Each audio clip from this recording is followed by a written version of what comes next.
Estou à sua disposição. Lula, obrigado por nos receber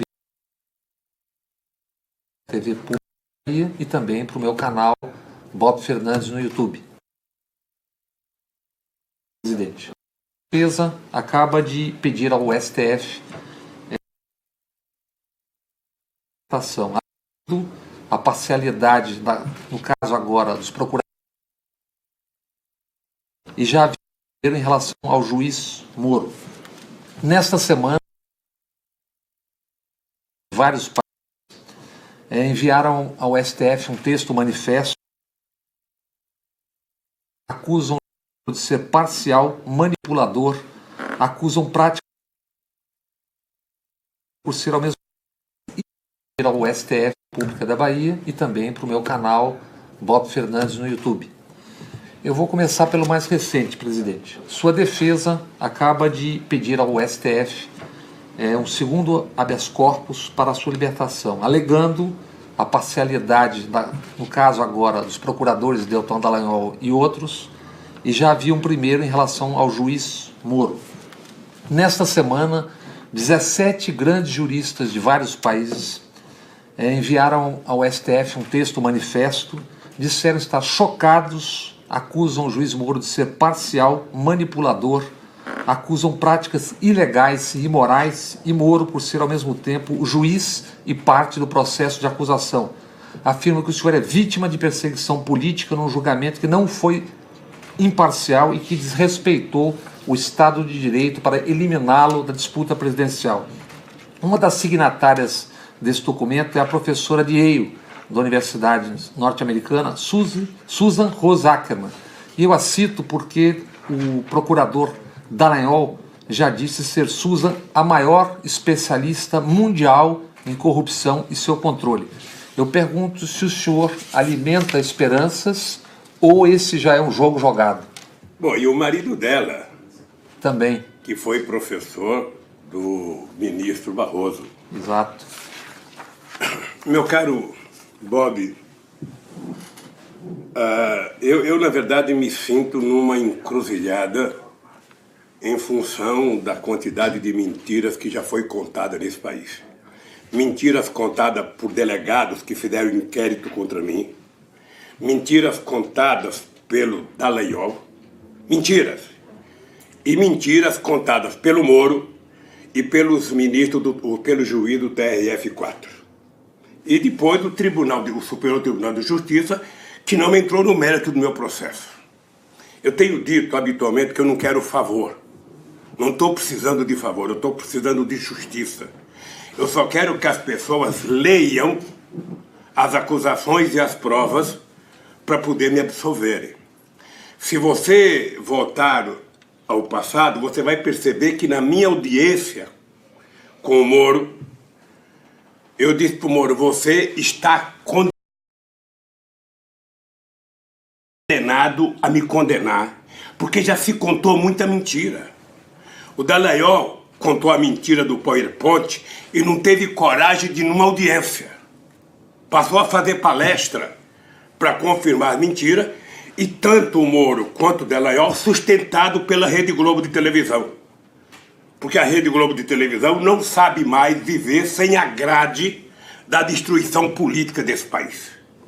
Então eu estou aguardando que a Suprema Corte ela retome a direção do Poder Judiciário nesse país e faça justiça. Eu estou dizendo que o Intercept está dizendo agora, e eu sou muito agradecido à lisura, ao comportamento e à decência do Glenn e da Intercept, que não teve medo. Eu estou dizendo que eles estão mentindo a meu respeito desde o começo. Eu digo até que tem 4 pessoas que sabem que eles estão mentindo. Primeiro, eu. Não, primeiro Deus, que sabe que eles estão mentindo. Segundo, eu. Terceiro, o Dallagnol, que sabe que é mentira tudo que ele falou. E segundo, o Moro, que sabe que mentiu na sentença. Tá, os dados, se você pegar, sabe, desde o primeiro momento até agora, você percebe que é a construção de um processo de uma mentira atrás da outra, E eu tenho desafiado eles, tenho desafiado delegados, tenho desafiado empresários, tenho desafiado, sabe, a força-tarefa, tenho desafiado quem quer que seja nesse país a provar que tem R$1 na minha vida que não seja resultado do meu trabalho. Aliás, o senhor sabe que também serviço norte-americano participou do rastreamento de contas eventuais suas fora do país, que não foram encontradas. Aliás, eu desafio a CIA, o FBI, aí quem mais quiser, a NASA, pode investigar da Lua. E eu digo sempre o seguinte, se pegar o Moro, o Dallagnol e os juízes que me julgaram, colocar todos eles no liquidificador, bater, o suco que der, não dá 10% da minha honestidade, do meu caráter e da minha dignidade. Então, meu caro, eu tenho expectativa de que, tá, depois de tudo que aconteceu, depois de tudo que está acontecendo, que a Suprema Corte faça justiça nesse país. É isso que eu espero. Eu não espero, e vou dizer para você com muita clareza, não espero e não peço nenhum favor. A única coisa que eu quero é que esse juiz, que esse país vote a ser um país em que prevaleça o Estado de Direito democrático, em que as pessoas acreditem na justiça. Se tem empresário que roubou, prenda o empresário. Não quebra a empresa. Porque hoje eu tenho clareza, Bob, de que tudo o que está acontecendo aqui no Brasil na Lava Jato tem o dedo dos americanos. O Departamento de Justiça americano manda mais no Moro do que a mulher dele. Falando nisso, presidente, a última informação vinda do Intercept expõe o então juiz Moro instruindo Dallagnol a não apreender celulares de Eduardo Cunha. Eu queria saber duas coisas. Primeiro, qual é a sua sensação a cada nova revelação? E depois, quando o senhor disse que o juiz Moro e o procurador Dallagnol não dormiam bem e que o senhor dormiria bem, o senhor ali tinha alguma informação já especial sobre as entranhas da Lava Jato, ainda que fosse muito fácil ver que tinha, não viu quem não queria, ou o senhor só estava rogando uma pragazinha? Não, eu tinha certeza, porque eu conheço o processo, eu me conheço, veja, quando você tem um procurador que recebe a função de ser coordenador de uma força-tarefa, ele passa 1h30, sabe, num salão principal de um hotel, fazendo uma entrevista coletiva, mostrando um PowerPoint, e depois de 1h30 vomitando bobagem, esse cidadão diz, não me peçam provas, eu só tenho convicção. Naquele dia, o Conselho Nacional do Ministério Público deveria ter pedido a exoneração desse moleque. Por irresponsabilidade, por má fé com o país.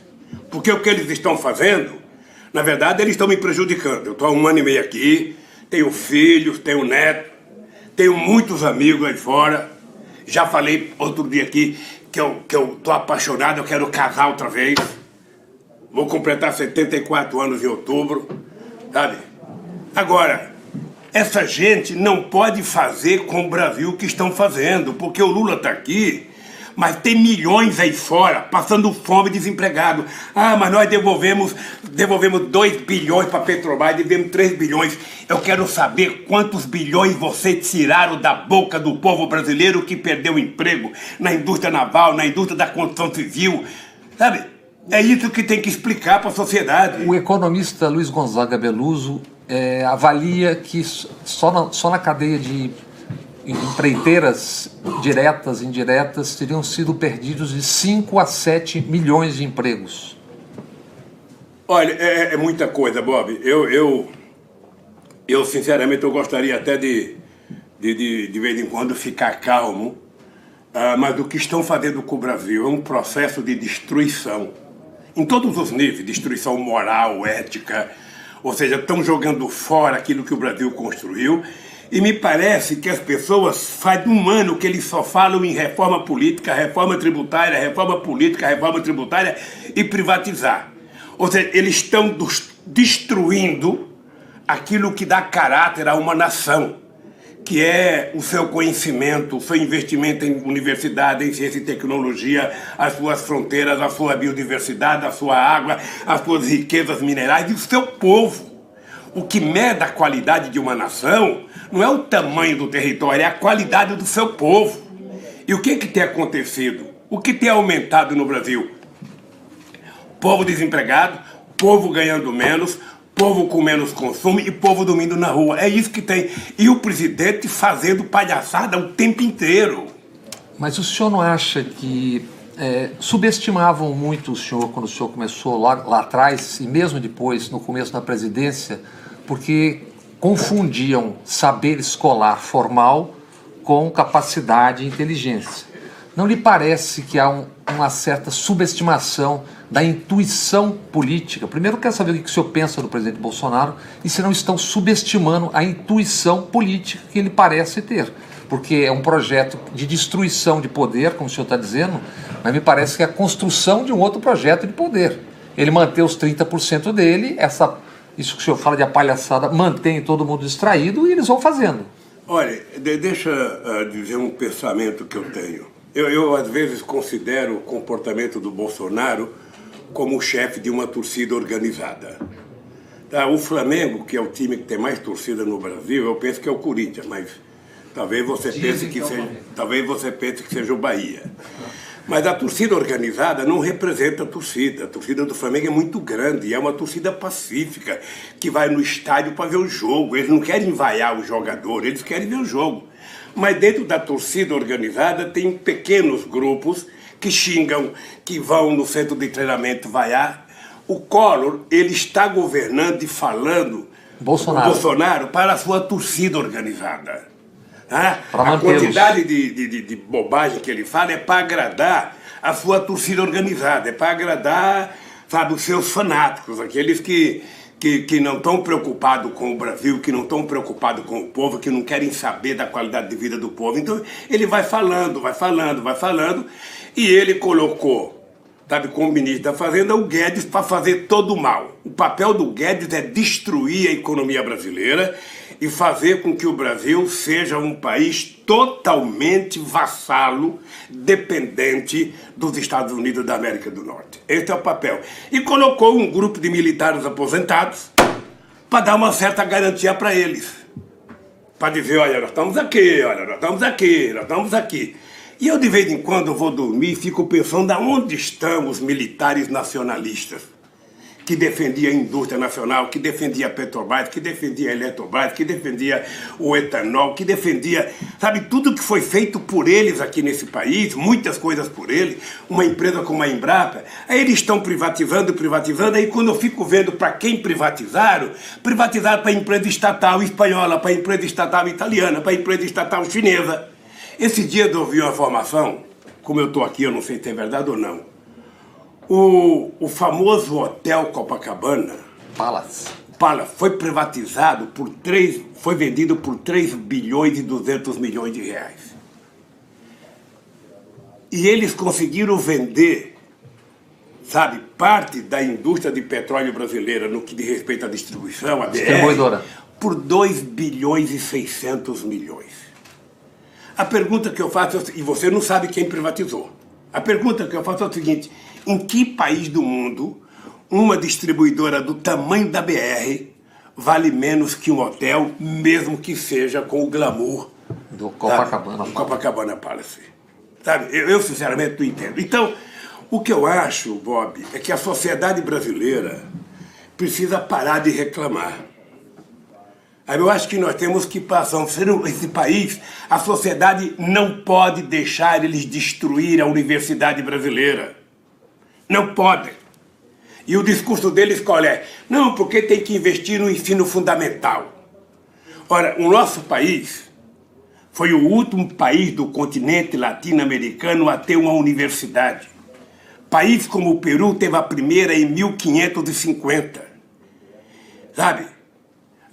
Em 1900 já tinha a reforma universitária em Córdoba. E o Brasil só veio fazer a primeira em 1920, a chamada Universidade Brasil, juntou um monte de faculdade. Para quê? Sabe por quê? Não era pensando nos brasileiros. Era porque vinha o rei da Bélgica para o Brasil, e o rei da Bélgica só poderia vir aqui se recebesse um título de doutor honoris causa. E para dar o título de doutor honoris causa, então criaram a Universidade do Brasil. Foi para isso. Então eu acho que eles querem destruir as universidades porque eles sabem que foi o nordestino que só tem como formação, sabe, acadêmica o 4º ano primário e um curso do Senai, sabe, que tem noção de que a inteligência não está ligada à quantidade de anos escolar que a pessoa participou, porque eu não troco meu diploma de 4º ano primário pelo diploma universitário de muita gente que eu vejo na televisão falando. E eles não querem admitir que, pô, foi esse ignorante, esse analfabeto, filho da dona Lindu, que veio fazer mais universidade que todo mundo, que esse país em 100 anos fez 6 escolas técnicas, eu e a Dilma fizemos quase 500, ou seja, não é possível, não é possível. E mais, quintuplicamos o orçamento da educação, de 20 para 120 bilhões, quando eu era presidente. Então, companheiros, é o seguinte, educação não tem preço, educação não é gasto, educação é investimento. E a gente está caminhando para um futuro em que o que vale é o conhecimento, o que vale é a sabedoria, o que vale é a capacidade de conhecimento, de pesquisa que tenha um país. E eles estão jogando isso fora, e isso significa soberania nacional. E eu quero saber quem é que está defendendo isso nesse governo. A propósito disso, em abril de 2018, véspera do julgamento do habeas corpus, o general Vilas Boas, então comandante do Exército e hoje assessor do general Heleno, no GSI, tuitou repudiando a impunidade, dizendo que o Exército estava atento às suas missões constitucionais. Isso foi repetido em dezembro, quando o Marco Aurélio, ministro, examinava aquela liminar para a libertação, e o alto comando do Exército se reuniu para avaliar as consequências de uma eventual libertação de Lula. Em seu governo, as Forças Armadas receberam apoio financeiro, institucional e no geral, mantiveram um discreto comportamento constitucional. Como o senhor avalia as atitudes desses chefes militares e o tom de ressentimento em relação ao senhor e ao PT? O que vem isso? Bob, o comportamento dele, eu talvez não o conheça. Se eu o conheci com outra patente quando eu era presidente, eu não lembro.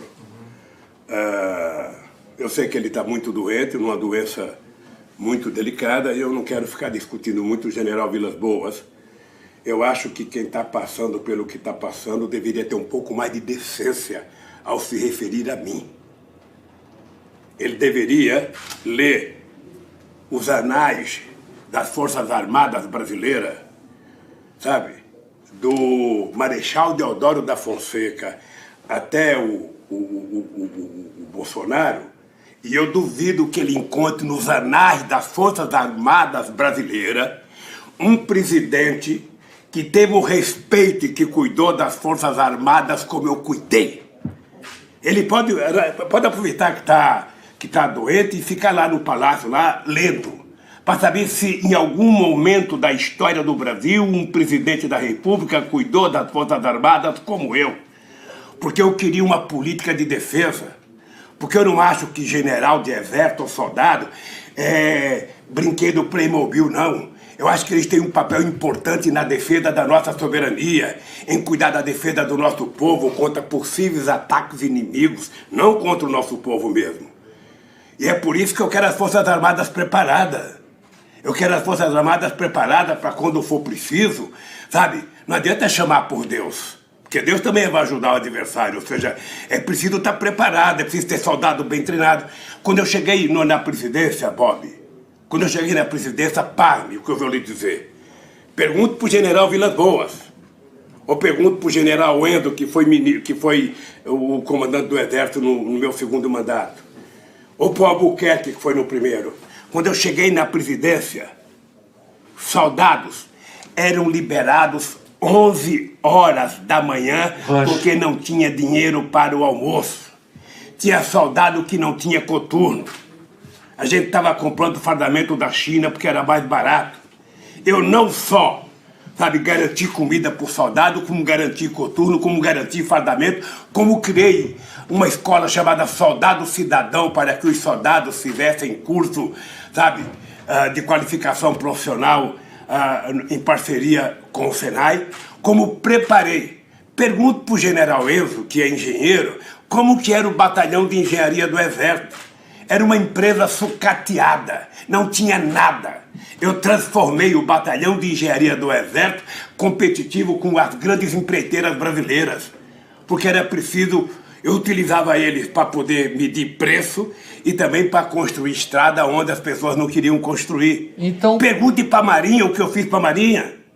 Pergunte para a Marinha o que eu fiz. Sabe, quem é que deu dinheiro para continuar o processo em Aramar? Para cuidar do nosso enriquecimento de urânio? Porque fazia não sei quantos anos que não tinham. Pergunta para a aeronáutica o que eles tinham. Então de onde vem isso? Então, de onde vem isso? Eu só posso entender o seguinte. Primeiro, uma doença ideológica.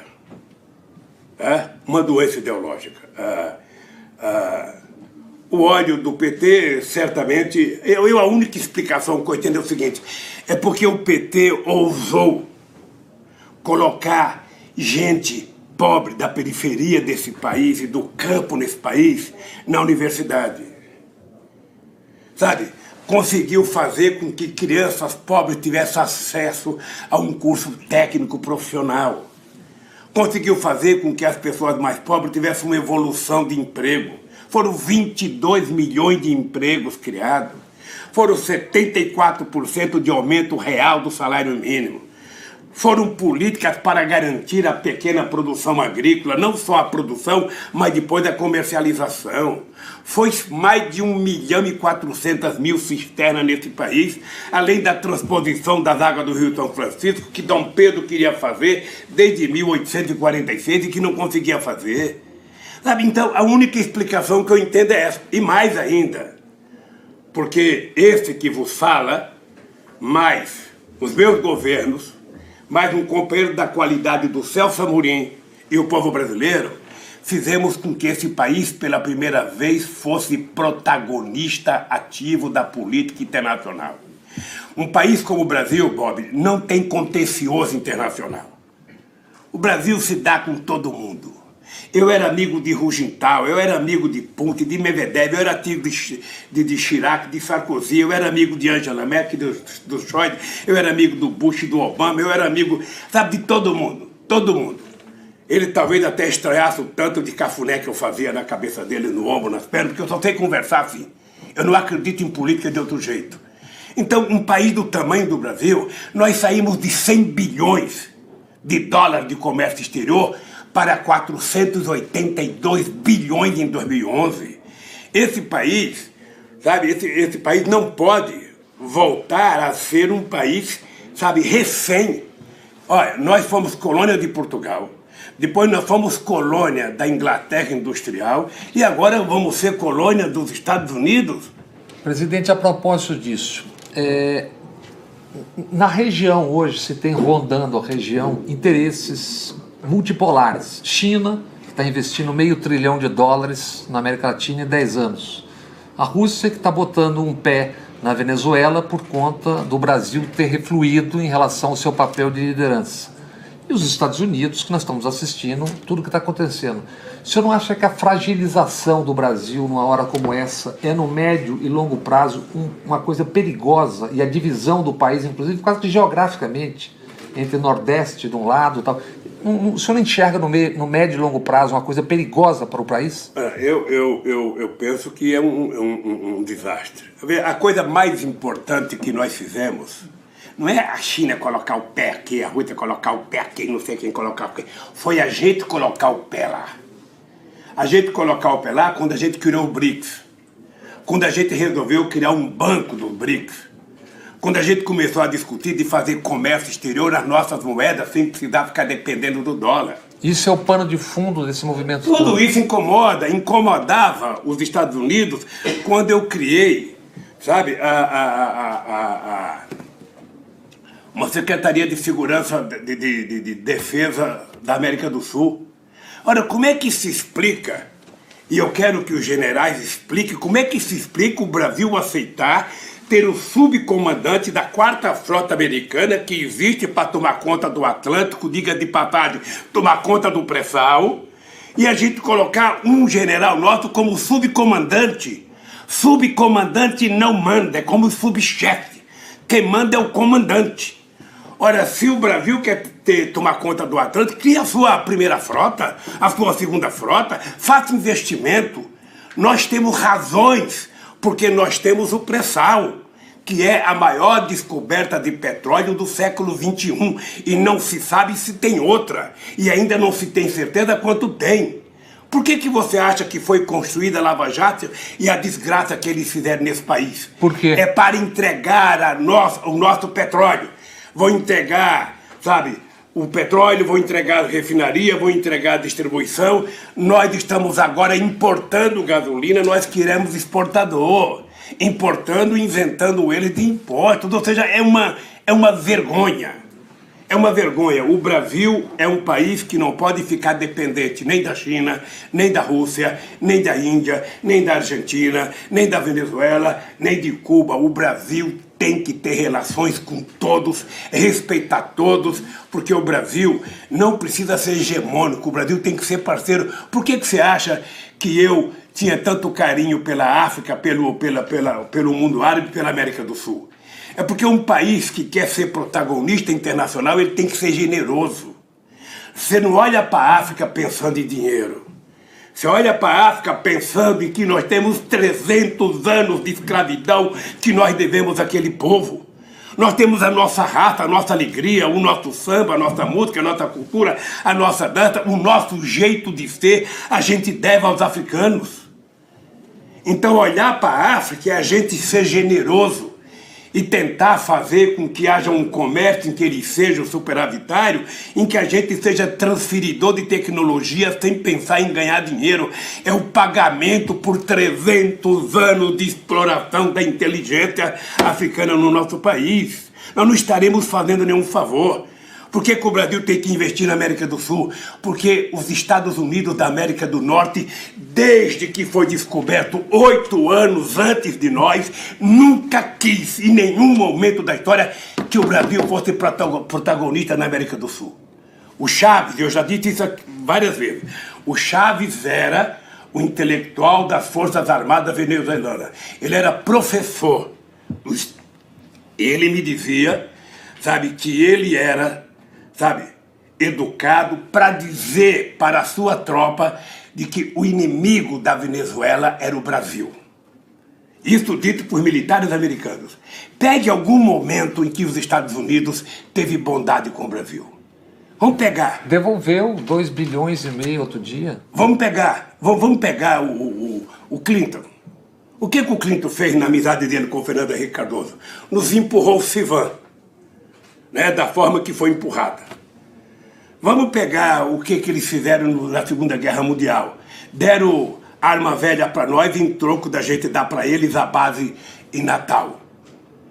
Eles nunca quiseram que o Brasil fosse um líder na América do Sul, nunca quiseram. Quando eu propus a criação do Conselho de Defesa da América do Sul, para me contrapor à Quarta Frota, eles não gostaram. Quando eu fiz acordo com os franceses para poder construir o submarino nuclear aqui, eles até hoje não gostam, e é por isso que eu acho que tem uma perseguição ao Odebrecht. Presidente, a propósito disso que a gente está falando e da pergunta anterior sobre os militares, Polícia Federal. Quando Paulo Lacerda assumiu sob o ministro Márcio Tomás Bastos, eu me lembro que a gente escreveu muito sobre aquilo, a agência norte-americana, a DEA, de combate às drogas, pagava operações de delegados. A gente publicou os contra-cheques, porque não tinha dinheiro para pagar as operações. O diretor do FBI, Carlos Costa, despachava dentro da Polícia Federal em Brasília e guardava o carro na garagem. A CIA trabalhava só no... primeiro era DOI, como é que é? Hoje é o antiterrorismo, não me lembro o nome agora. E tinha um regime de informação compartilhada com a CIA. O senhor fortaleceu a Polícia Federal.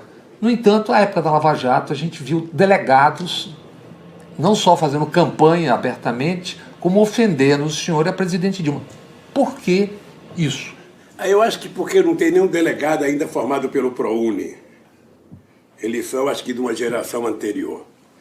Olha, deixa eu te dizer uma coisa de coração. Eu não me arrependo do que eu fiz, porque eu acho a Polícia Federal uma instituição extraordinária que tem que ser fortalecida, que tem que ter independência, sabe? E que tem que apurar tudo que é corrupção, investigar corretamente, apresentar os inquéritos, sabe, da forma mais honesta possível. E sem inteligência não vai a lugar nenhum.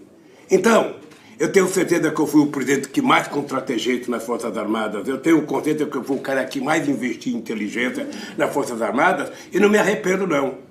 Ora, o fato de ter delegado trabalhando contra a Dilma, xingando a Dilma, me xingando, isso ele vai ser julgado em algum momento pela história.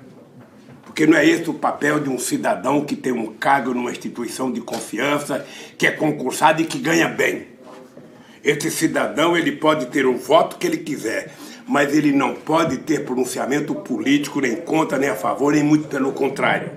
Isso vale para a Polícia Federal, vale para o Ministério Público, vale para todos que são concursados e são profissões de Estado. Então, eu sou muito grato ao trabalho que o Márcio Tomás Bastos fez com a Polícia Federal, sou muito grato. As duas... Eu sei que até hoje, tem uma certa relação, sabe, que eu não sei se é saudável com os Estados Unidos, com a Polícia Federal Americana. Chamava-se CDO e SOIP, que acho que hoje é contra-terrorismo, aquelas organizações que mudou de nome. Eu acho que o Brasil está muito dependente e ficou muito mais na questão da Lava Jato. Tá? Essa é uma coisa que, em algum momento, isso vai estourar e vai ser apurado. Eu penso que a influência do Departamento de Justiça americano, sabe, desde que a gente descobriu o pré-sal, que está interrogando brasileiros dentro do território brasileiro, por exemplo, da Odebrecht. Dos 77 da Odebrecht estão sendo interrogados pessoalmente e por escrito dentro do Brasil. Essa coisa, Bob, virou a excrescência da excrescência da excrescência. É a falta de respeito das instituições brasileiras em relação às instituições americanas. Tem coisas e mais coisas que a gente vê publicado no jornal, vê publicado num blog, que é de estarrecer qualquer cidadão de juízo perfeito. O que eu espero, eu não sei como é que essas informações chegam aos ministros da Suprema Corte. Não sei. Não sei quem é que faz a filtragem para passar as informações para eles. Mas eu acho que eles têm que ler. Antes de me julgar, eles têm que ler o dia a dia do comportamento do Moro. Olha a cara do Moro, o Moro é mentiroso. Um cidadão que olha de cabeça baixa é mentiroso. Vocês poderiam dizer, o Lula está agressivo, chamando o Moro de mentiroso. É que eu não tenho outra palavra. Ele é mentiroso e, no meu caso, ele é mentiroso. Ele é mentiroso o Dallagnol, não sei se os outros são, mas o Dallagnol é mentiroso, eu estou dizendo isso desde o começo. Então, a Suprema Corte pode fazer uma correção. Acho que, eu não espero que o Bolsonaro corrija nada, porque o Bolsonaro, sabe, ele é, como chefe de torcida organizada, ele não quer que o time melhore, ele quer ter condições de continuar vaiando, falando palavrão, xingando, é isso que ele quer. Está pouco assim importante. Você não vê nesse país a palavra desemprego. Você não vê discutir nesse país a palavra ciência e tecnologia. Tudo que você ouve é no sentido de destruir. Eu vi um discurso dele esses dias contra a Argentina, contra a vitória do Fernandes, que eu não acreditei que um presidente do Brasil tivesse a insensatez e a pachorra de falar do seu mais importante parceiro comercial e parceiro estratégico, porque a Argentina tem que ser tratada como uma parceria estratégica, ele ofender o povo argentino, ofender o cara que ganhou a prévia e ainda ofender o povo gaúcho, sabe? Achando que o povo gaúcho vai se transformar numa Roraima se ele ganhar. Ora, o que ele acha? Ele acha que bom para a Argentina é o mate que levou a inflação para 74%? Que levou, sabe, uma dívida externa que a 100 bilhões, o que ele acha? Que aumentou enormemente a quantidade de gente dormindo na rua de Buenos Aires? Pelo amor de Deus. Aí eu conheci a Argentina, sabe, muito bem. E sei o que os Kirchner fizeram na Argentina. Eles podem ter todos os defeitos do mundo, mas a Argentina só teve crescimento similar na época do Perón. Presidente, em duas entrevistas concedidas a mim no Jornal do Brasil em 87, há 32 anos, intituladas O Operário Perplexo e o Candidato Perplexo, o senhor disse que grandes partidos à época, o PT ainda não tinha a dimensão que teria depois, estimavam gastar 600 milhões de dólares cada um nas eleições gerais de 89. 16 anos depois, o PT chegava ao poder e o senhor à presidência.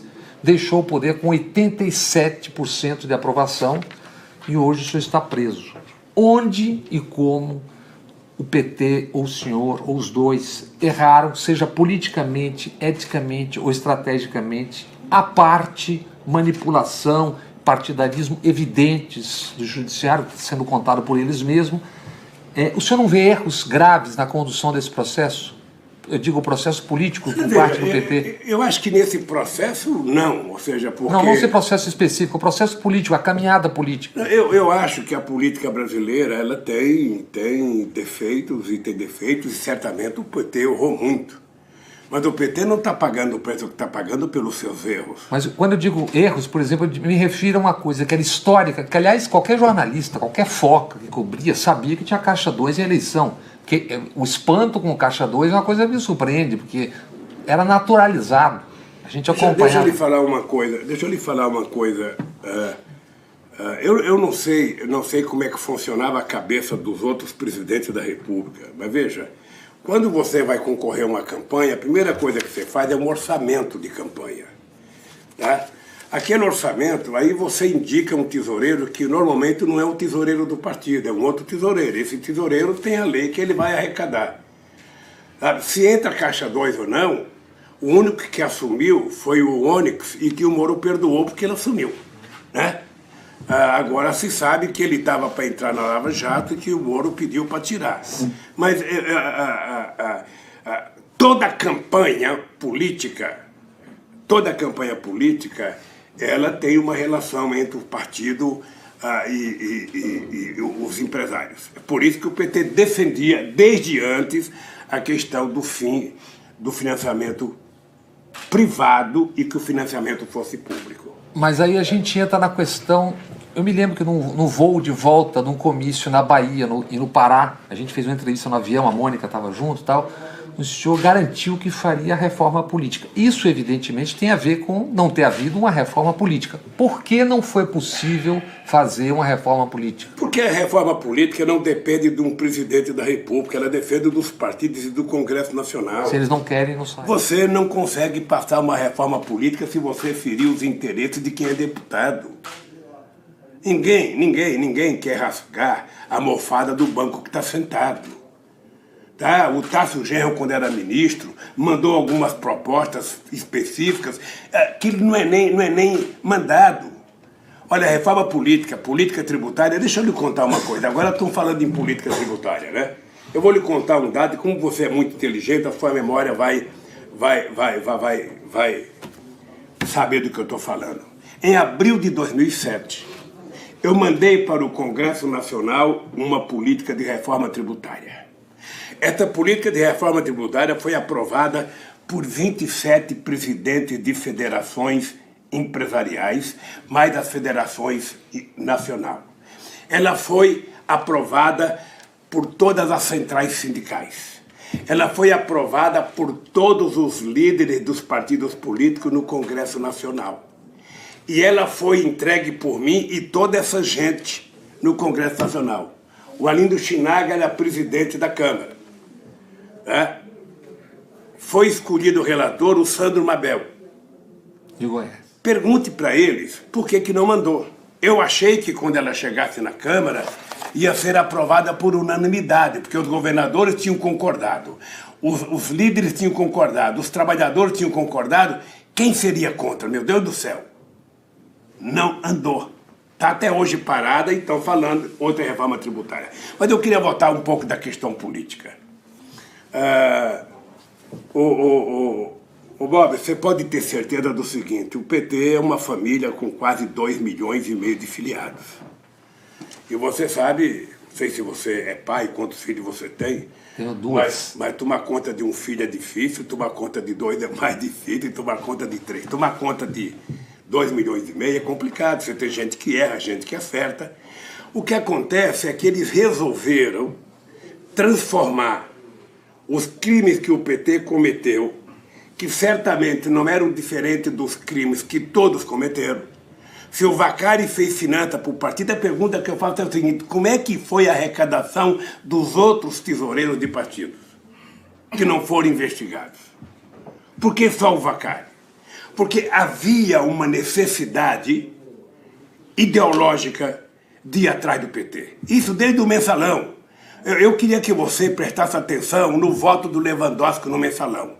A Globo News passou 3 anos dizendo a maior corrupção da história do Brasil, a maior corrupção da história da humanidade, a maior Eliane Cantanhede e sua turma. Sabe? O Merval e sua turma, o tempo inteiro. Ora, quando termina esse processo, por falta de prova, o que eles inventaram? Aquela tese... Alemã. Como é que chama?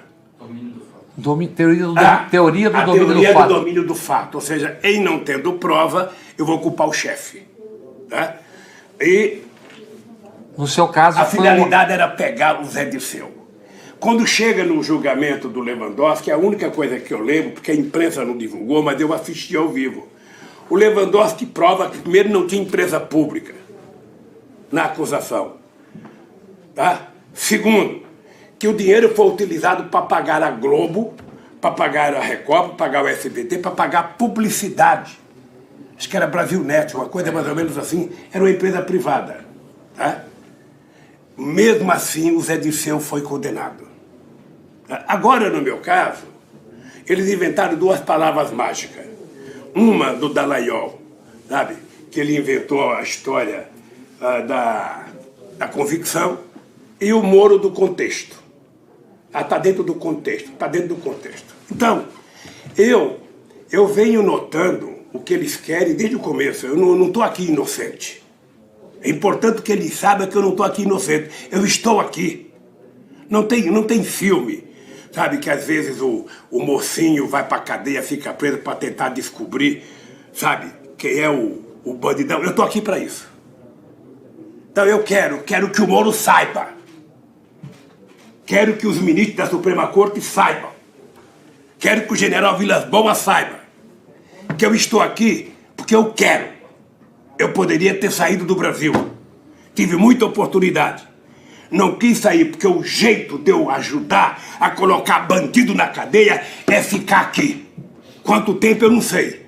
Mas é daqui de dentro que eu quero provar que eles são bandidos e eu não. É isso que eu quero provar.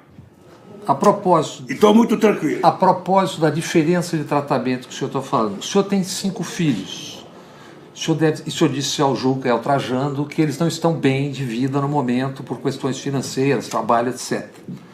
Durante 5 anos, os seus filhos foram tornados uma entidade única, indivisível e onipresente.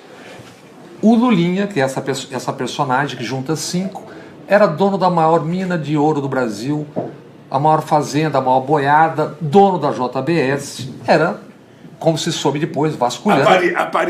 Apareceu num blog aí com carro de prata. Isso, tudo aquilo. Morava na sede da Exalc, lá em Piracicaba. Mas aquilo tudo o senhor sabe que o senhor viu durante anos. O que eu queria perguntar para o senhor imagina, se o senhor tivesse um filho, eu quero imaginar como é que o que aconteceria com o senhor se o senhor tivesse um filho que tivesse sido deputado estadual, que tivesse um assessor com ligações atribuídas à milícia, que movimentasse dinheiro inexplicável, que desse um cheque de R$24 mil para sua esposa, ou alguém que foi para o executivo e, ao ir para o executivo, passou para os seus filhos, os filhos dele, a empresa, que trabalha basicamente com relacionamento entre políticos e empresários. O que diriam e o que o senhor estaria sofrendo agora? E o que o juiz ou o ministro estaria fazendo a seu respeito?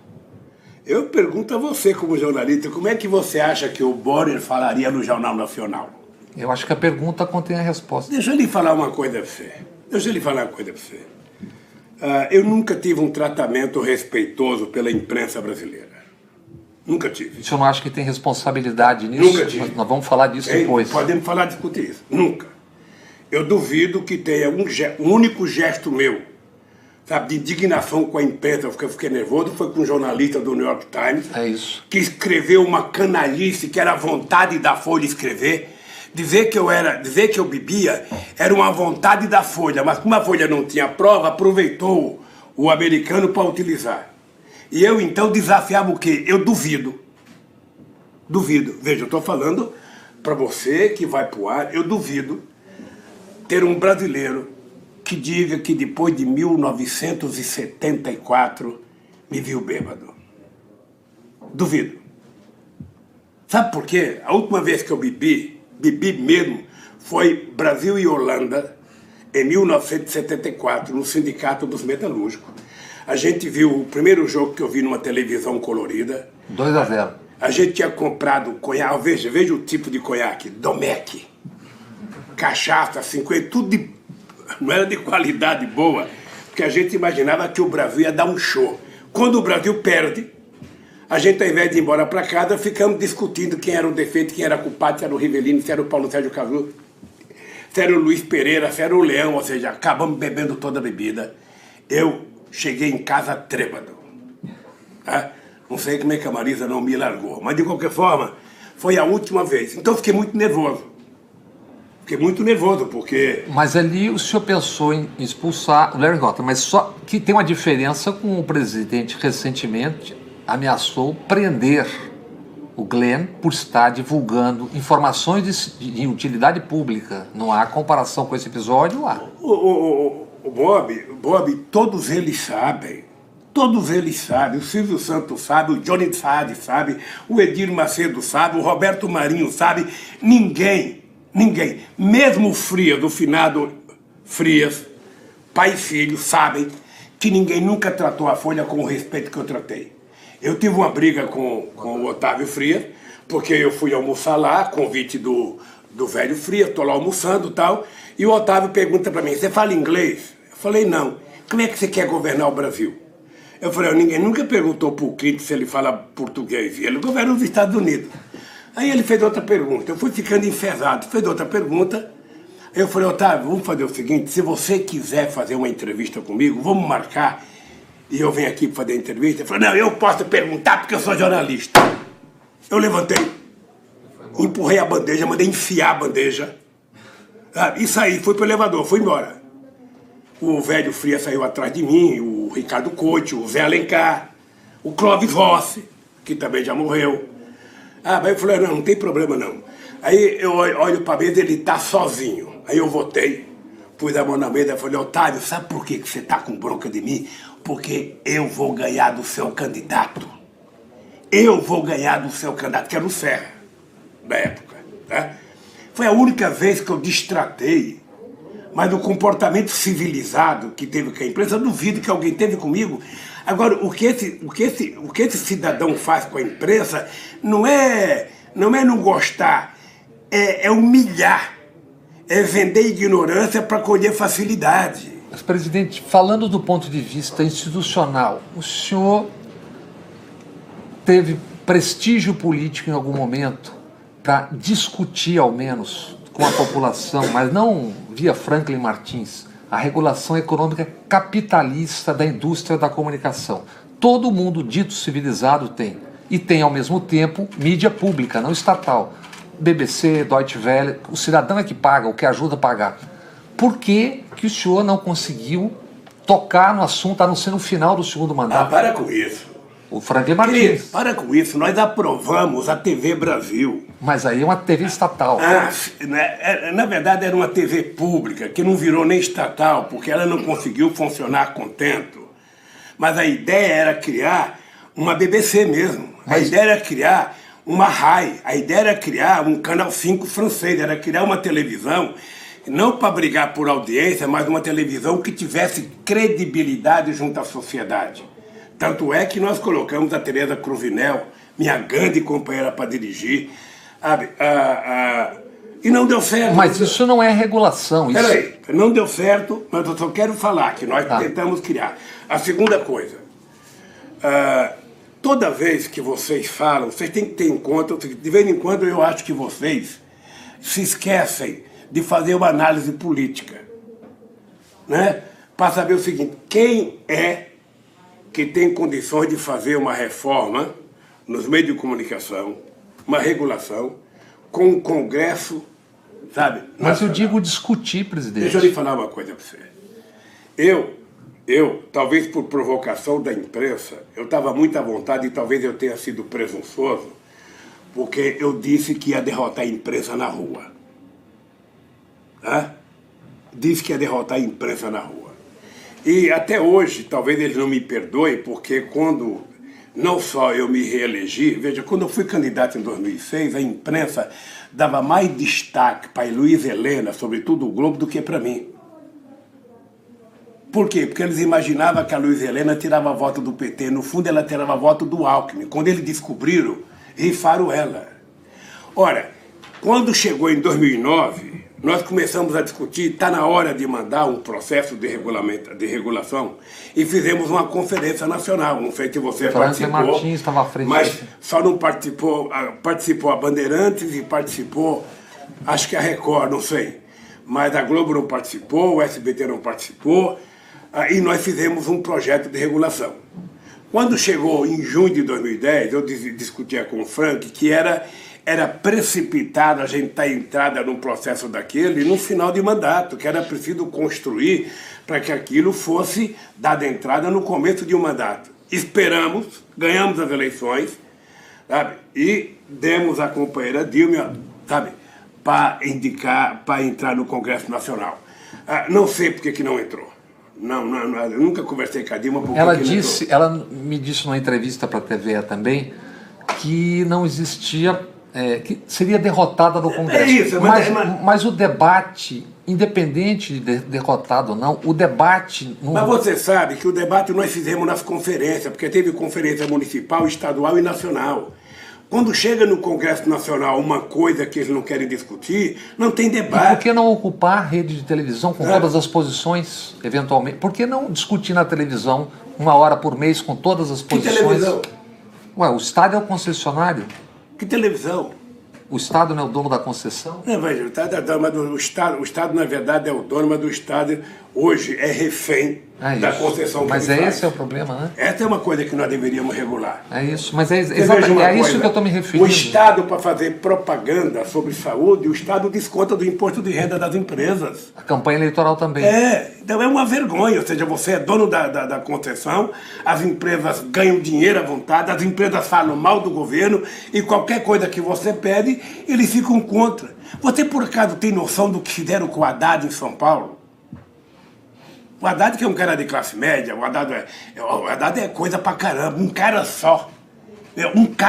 É filósofo, é advogado, é economista. Porra, imagina eu, um cara, sabe, não sou nada. Presidente, só para ficar claro, o que nós estamos falando aqui é um espaço econômico para diversidade e pluralidade. Por quê? Porque os sócios regionais dessas emissoras todas são chefes políticos. É por isso que eu queria voltar a presidir o Brasil. Uma das coisas que eu tinha vontade de fazer era fazer o que eu não fiz. E a discussão sobre a regulação dos meios de comunicação, para mim era uma questão de honra. Sabe? Para mim era uma questão de honra você fazer os meios de comunicação ter uma regulação, porque a nossa última regulação é de 1962, a gente não tinha nada. E para ficar claro que isso não significa censura, é uma coisa que todo mundo civilizado tem. Não, censura quem diz é o dono da censura, o dono das empresas. Toda vez, a Globo acha que quem tem que regular a televisão é o controle remoto. Sabe? O senhor falou uma coisa aí, que o senhor, se fosse candidato... Eu tenho informação, que eu não sei se o senhor pode confirmar. Em 2014 tinha aquele movimento Volta Lula. Qualquer jornalista que falasse com empresários, com quem quer que fosse, sabia que tinha um movimento para que o senhor fosse candidato. A informação que eu tenho é que tinha sido agendado uma conversa, o senhor tinha agendado via Gilberto Carvalho um encontro com a presidente Dilma, o senhor ia comunicar que seria candidato, mas que ela se antecipou e disse que seria candidato. Isso foi exatamente assim? Não é verdade. Não é verdade? Não é verdade. Veja, a verdade é o seguinte, a Dilma era presidenta da República. ela tinha o direito de querer ser candidata à reeleição. Mas o senhor seria se ela não fosse. Ela tinha o direito. Eu tinha um exemplo do estado do Rio Grande do Sul, quando o Olívio era governador, e o Tasso Genro foi disputar uma prévia com o Olívio Dutra, derrotou o Olívio Dutra internamente, e depois perdemos as eleições por Rigoto. Eu tinha na cabeça esse sentimento, sabe? Como é que eu posso dizer para Dilma, você não vai ser candidata a você? Eu não podia. Tá? Até por respeito, porque eu gosto muito da Dilma. Mas não faltava vontade. Ela nunca me procurou. Tá? Eu acho que nunca na vida tanta gente me procurou para eu ser candidato. O partido nunca teve, vontade tinha, mas nunca teve coragem de fazer essa discussão abertamente. O que aconteceu é que eu chego no Ayambi para o encontro do PT, a Dilma foi, e quando eu entro, sabe, no plenário, o pessoal começou a gritar volta Lula, eu fiquei muito puto da vida, porque era uma falta de respeito com a Dilma.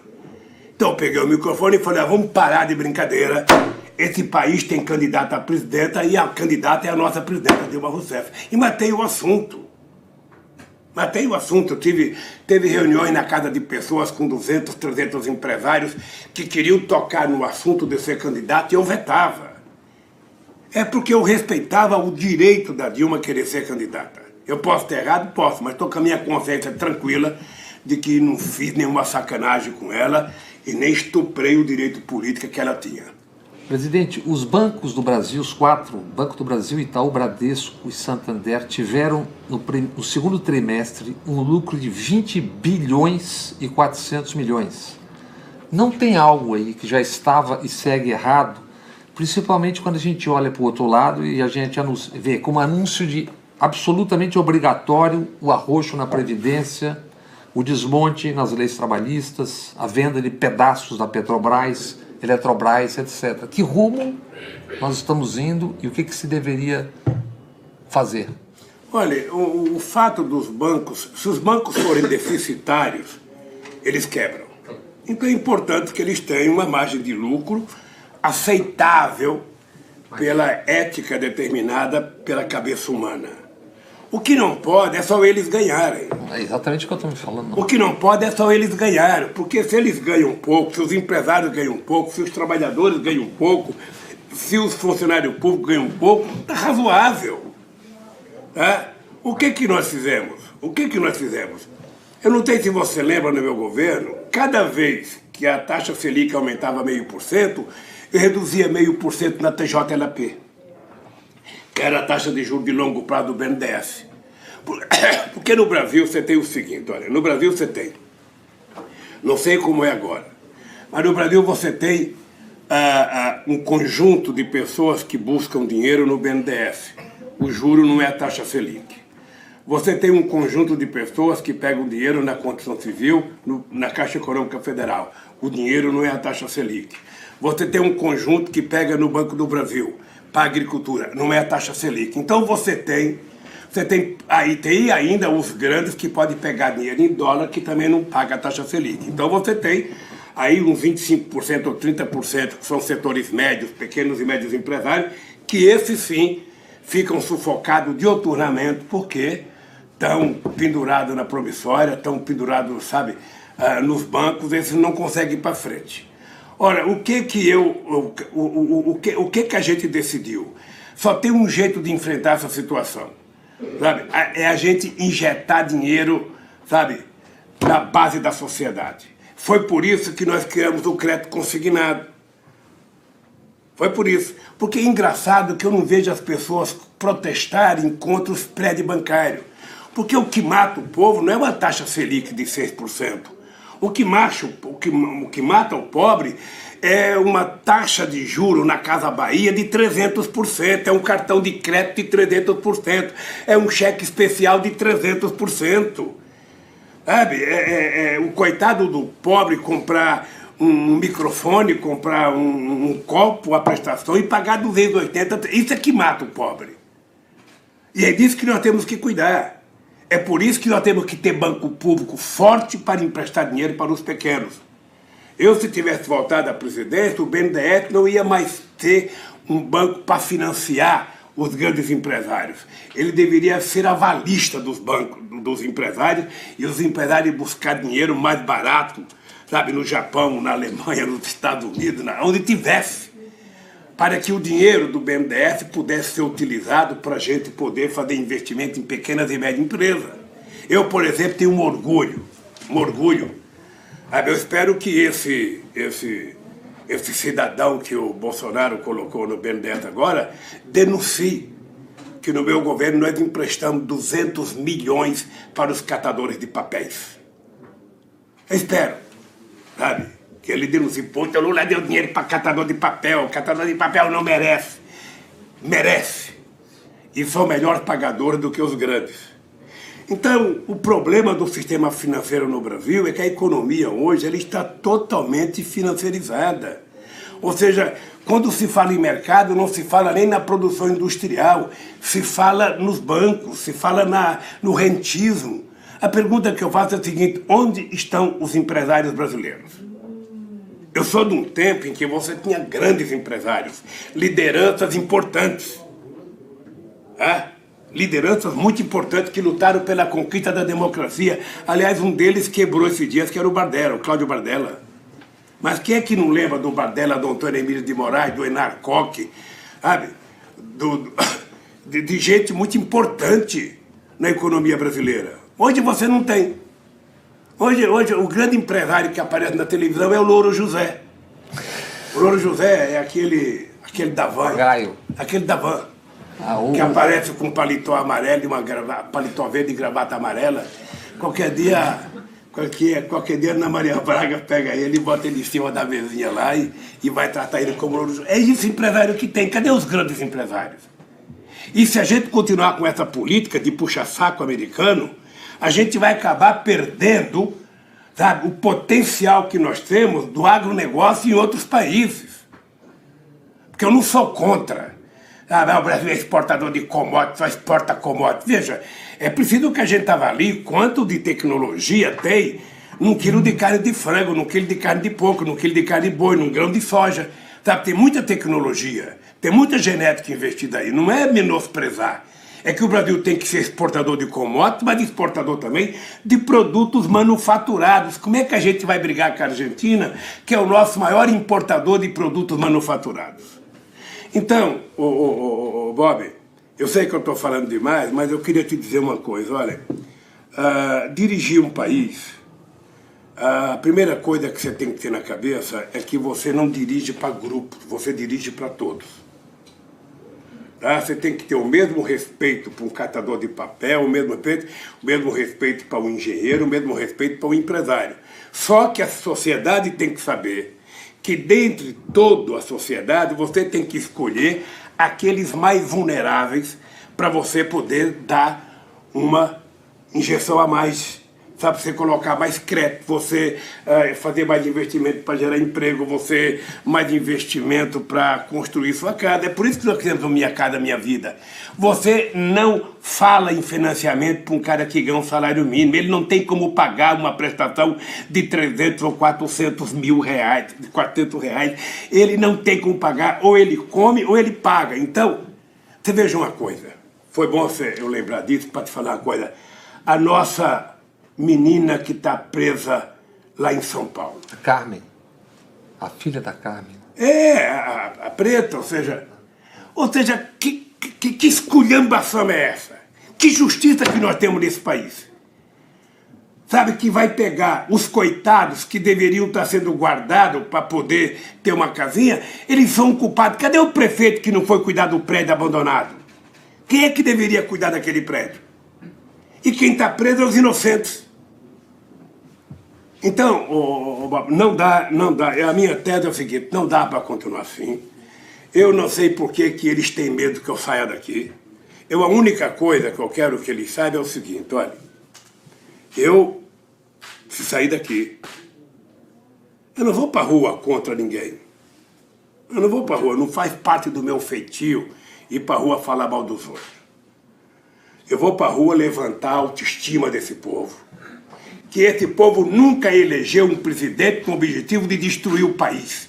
Nós não podemos nos calar diante do que estão fazendo na universidade, nós não podemos nos calar diante do que estão fazendo na saúde, nós não podemos nos calar diante do que estão fazendo, sabe, na indústria nacional, no nosso território. Agora vão entregar a Amazônia para que os americanos venham explorar nossas riquezas. Ora, nós vamos ficar quietos, vamos deixar? Então é o seguinte, ó, se tem medo de mim, arrume outro jeito de me tirarem, de me calarem, porque, sinceramente, não posso me calar. Um homem de 74 anos, um homem que já fez o que eu fiz pelo país, não vai se calar. Então, se alguém não gostar de crítica, sabe, encontra um jeito. Agora, eu quero a minha inocência. Ah, outra coisa é o seguinte, não adianta ficar discutindo, no meu caso, progressão da pena, o Bob, não adianta. Veja, eu não quero... Ah, o Lula, coitado, ele já está com 73 anos. O senhor está dizendo que o senhor não vai pedir, não vai... Eu não vou pedir, sabe por quê? Porque eu quero minha inocência. Eu quero sair daqui com 100% de inocência. A conversa dos procuradores, tudo que o Intercept está revelando é mais do que suficiente para se perceber que esse processo foi contaminado. Agora, a política brasileira não tem um problema, a proximidade excessiva, por exemplo, com empreiteiros. Mesmo que seja fazendo um favor à obra. Primeiro, isso chega ao presidente? Não chega? Chegou, não chegou? O senhor não acha que é aceitável? O senhor acha que é aceitável isso? Primeiro que não tem nenhum crime você ter proximidade com qualquer pessoa. Não, eu digo a proximidade quando faz um favor, quando faz a obra. Não, mas para você, o cara pode fazer obra. Deixa eu lhe fazer uma pergunta que você pode investigar. É o seguinte, houve um processo desde as passeatas de junho de 2013 de destruir a democracia nesse país. E um dos objetivos era destruir a Copa do Mundo. Nunca se falou tanto em corrupção de estádio como se falou durante aquele período. É o seguinte, você pode, como jornalista, ir no Tribunal de Contas da União. O tribunal escolheu um conselheiro chamado Valmir Campelo, que foi o cara responsável pela fiscalização dos estádios na Copa do Mundo, e perguntar para o conselheiro, tem um relatório lá, qual é o estádio que teve corrupção. Ora, o fato de você ter relação com o empreiteiro, com o banqueiro, não significa que você possa praticar corrupção. Não, estou me referindo a casos específicos. Essas coisas você nunca fica sabendo, porque só sabe quem faz. Só sabe quem faz. Eu tenho um profundo respeito pelo tratamento que dava aos empresários brasileiros. Sabe, de Antônio Emílio de Moraes, quando era vivo, e eu sabia que ele não gostava de mim, cansou de fazer crítica a mim, mas do tratamento de respeito que eu tinha com ele, ao Emílio Odebrecht, ao Léo, que está aqui e me delatou de forma mentirosa, porque ele já tinha prestado vários depoimentos sob o juramento e não tinha me delatado. Num depoimento que ele não prestou depoimento. A propósito disso, qual é o verdadeiro, de verdade, qual é o sentimento que o senhor tem em relação ao seu ex-companheiro Palocci, que já está na rua de tornozeleira eletrônica? Olha, nem me fala, deixa eu lhe falar uma coisa para você. Eu acho que o homem que chega, porque eu não sei se você sabe a delação do Palocci, é uma coisa sui generis. Tem um delegado, chamado Dr. Paz, que é um delegado, que é o cara que fez a delação. Tá? Esse cidadão está processado por mim, desde 2016, por conta de uma mentira que ele contou. De repente eu fico sabendo que ele é o responsável pela delação do Palocci. Então, ele está fazendo a delação do Palocci e, na verdade, o Palocci está dando para ele todos os instrumentos que ele precisa para utilizar na sua defesa contra a minha acusação. E uma frase, o pacto de sangue, que naquela hora... E o Palocci serve para ele e ele serve ao Palocci. Esse delegado tinha 4 inquéritos, veio aqui, nós exigimos informações que a Suprema Corte mandou nos dar. Ele abriu mão de 3 inquéritos, mas ficou 1, mas não veio mais. Eu estou aguardando. Porque quando o cidadão chega à situação que o Palocci chegou, não vale a pena ser ser humano. Não vale a pena. Eu sou filho de uma mulher analfabeta, mas eu aprendi o orgulho de andar de cabeça erguida. Por isso que eu acho, querido, que o que aconteceu na Lava Jato é que os delatores foram premiados, é fantástico. Ou seja, foi uma coisa mais sórdida que a medida provisória que foi aprovada para trazer o dinheiro que estava fora. Eu, sinceramente, nunca acreditei que o Brasil fosse crescer porque os bandidos iam trazer dinheiro de fora. Aqui não, você abre.